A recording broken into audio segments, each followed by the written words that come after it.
This is The Quiet End, and tonight I'll tell you a story titled The Lycanthrope's Diary. Let's begin. The attic was suffocatingly silent, the kind of quiet that thrummed in Clara's ears like a distant hum. She pushed open the creaky hatch, the wooden ladder groaning under her weight as she climbed. The air was thick with the pungent scent of mothballs and decay. Somewhere amidst the cobweb-draped trunks and dusty cardboard boxes, Clara's eyes fell upon a peculiar object, a leather-bound journal tucked precariously under a pile of yellowing newspapers. She reached for it, her fingers brushing against the embossed cover. The symbol etched into the aged leather felt strange beneath her touch, like the faint ridges of a wolf's face, snarling in some forgotten artist's detail.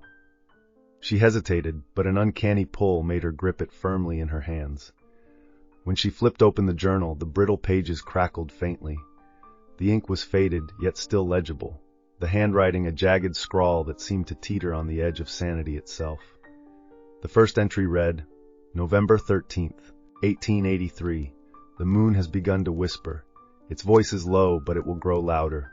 I know it will. The sickness stirs in my veins. Clara's heart skipped a beat. The cryptic words sent a shiver down her spine, her breath catching in her throat as she fought the urge to close the book. But she didn't. Instead, she turned the page. The attic seemed darker now, though the light bulb overhead burned steadily. The air pressed heavy against her chest as the faintest sound, a distant guttural growl, echoed from somewhere behind her. She spun around. Nothing.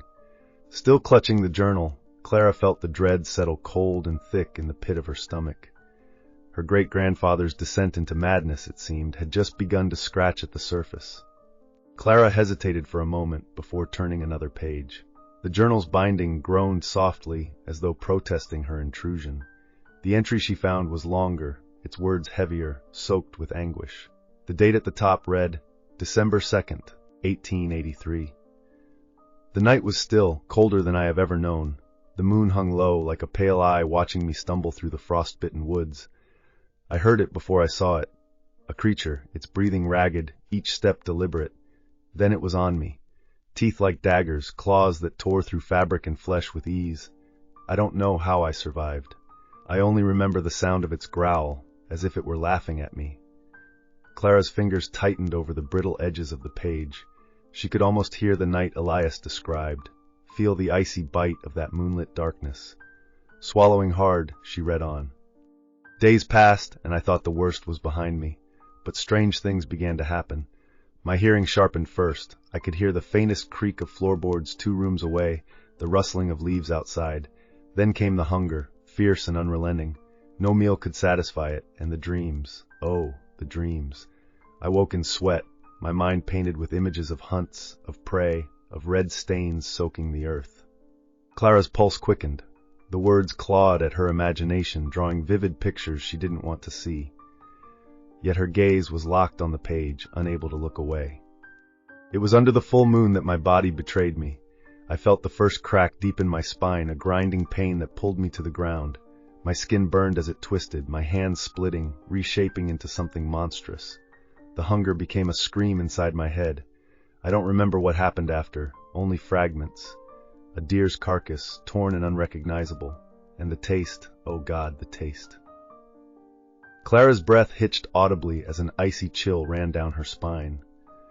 She glanced nervously at the attic's shadows, which seemed to stretch and waver as if alive.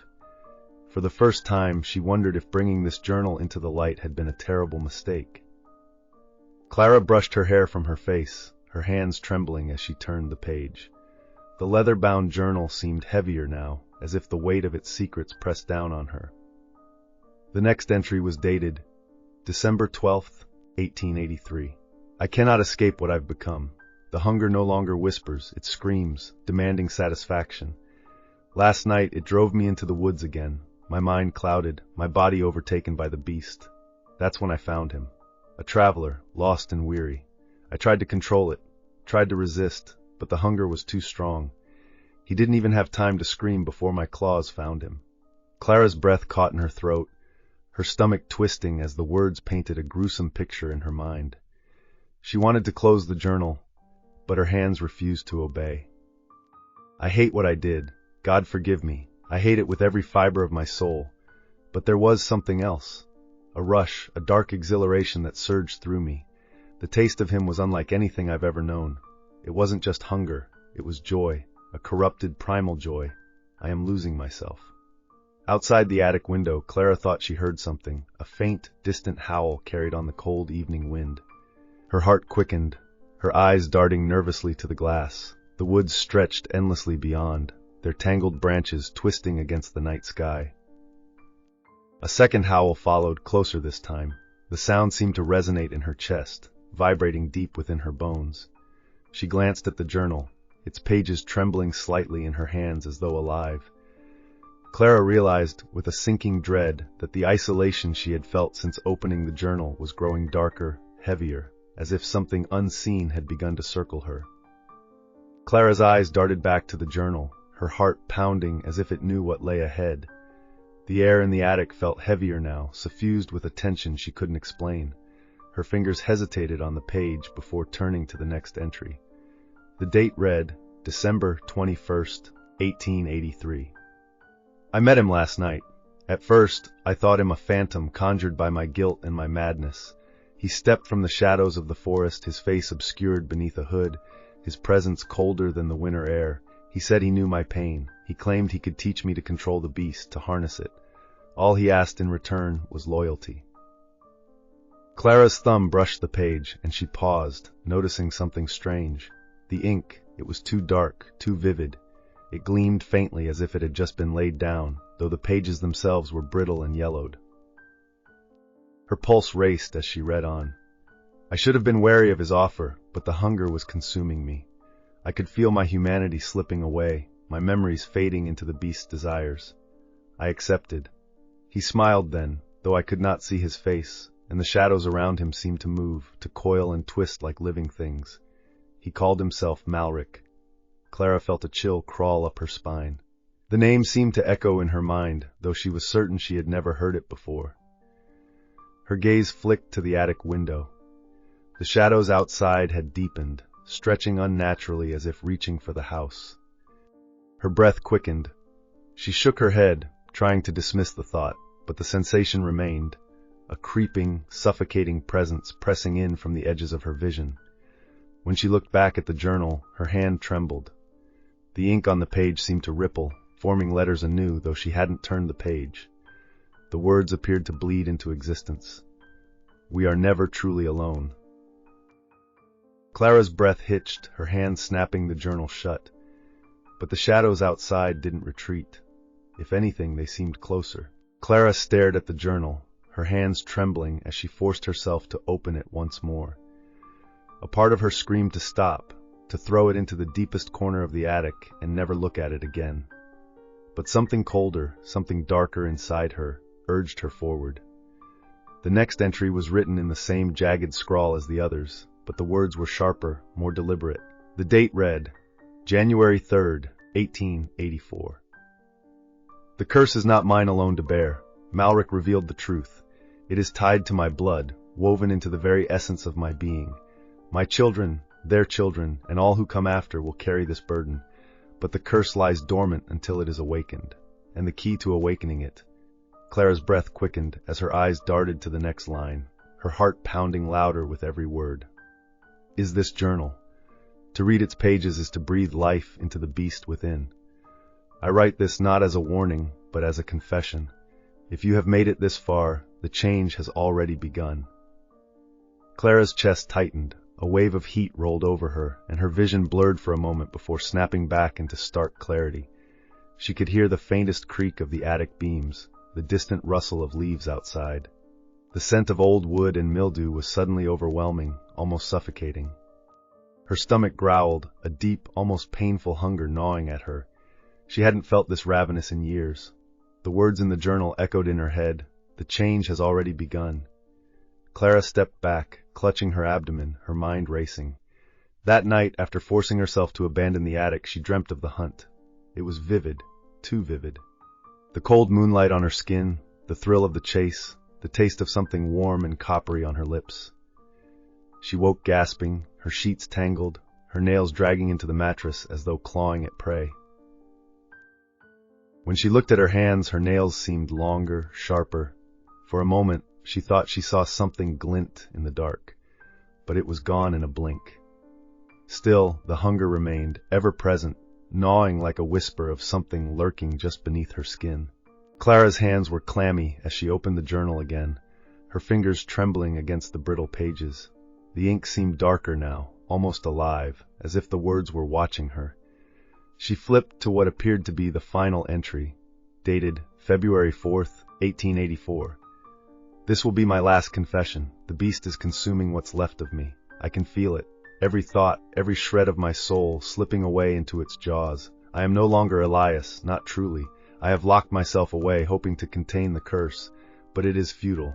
The hunger is too strong, the moon too commanding. Clara's breath quickened as she read further. The words seemed to ripple, pulsating faintly, as though the journal itself was alive. To those who find this journal, I beg you, destroy it, burn it, bury it, do whatever you must. The curse must not spread. If you have read these pages, it is already too late. You will feel it soon.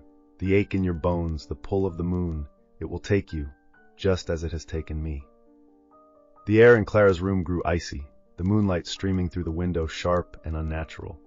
Her fingers curled involuntarily, a deep ache radiating through her hands and up her arms. It began as a dull throb, but quickly sharpened, twisting like fire beneath her skin. She gasped, clutching her chest as an agonizing pressure built up in her ribs. The journal slipped from her grasp, landing on the floor with a soft thud. Its pages flapped open, but the words didn't stay still. They shifted, rearranging themselves, the ink pulsing like a heartbeat. The room spun around her, and Clara fell to her knees. Her breath came out in ragged gasps, her vision swimming with flashes of silver and darkness. She could hear it now, the faint rhythmic thud of a heartbeat, but it wasn't her own. It was coming from the journal. Clara looked up, her reflection barely visible in the frost-covered window. Her eyes glinted strangely in the moonlight, something primal flickering in their depths. Her transformation had begun, and no part of her humanity felt safe anymore. Clara screamed, but the sound was not human. It tore from her throat, raw and guttural, echoing through the house and out into the night. The ache in her bones had turned to fire, each crack and snap a symphony of agony. Her skin burned, stretched, and rippled as her form twisted into something unnatural. She staggered to the attic window, her breath fogging the glass. The moon dominated the sky, its cold light pouring over her as though it were watching. Her reflection was unrecognizable now, a distorted visage of fur, claws, and teeth. Yet amidst the chaos, her eyes remained hers, wide and brimming with terror. In her final moments of clarity, Clara thought of Elias. She saw him in her mind, alone, broken, battling the same monstrous hunger that now consumed her.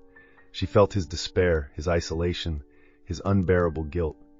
For the first time she understood the torment etched into every word of his journal.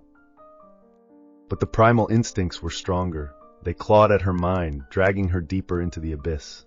Images of the hunt flashed before her, running through the woods, the thrill of the chase, the satisfaction of tearing flesh.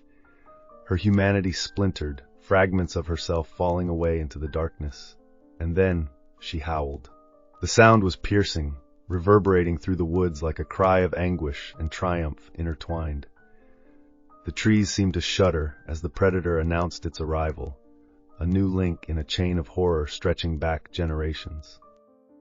Behind her, the journal lay discarded on the floor, its pages still faintly glowing, pulsing like a heartbeat. The ink crawled across the paper, reshaping itself, waiting for the next reader, the next victim.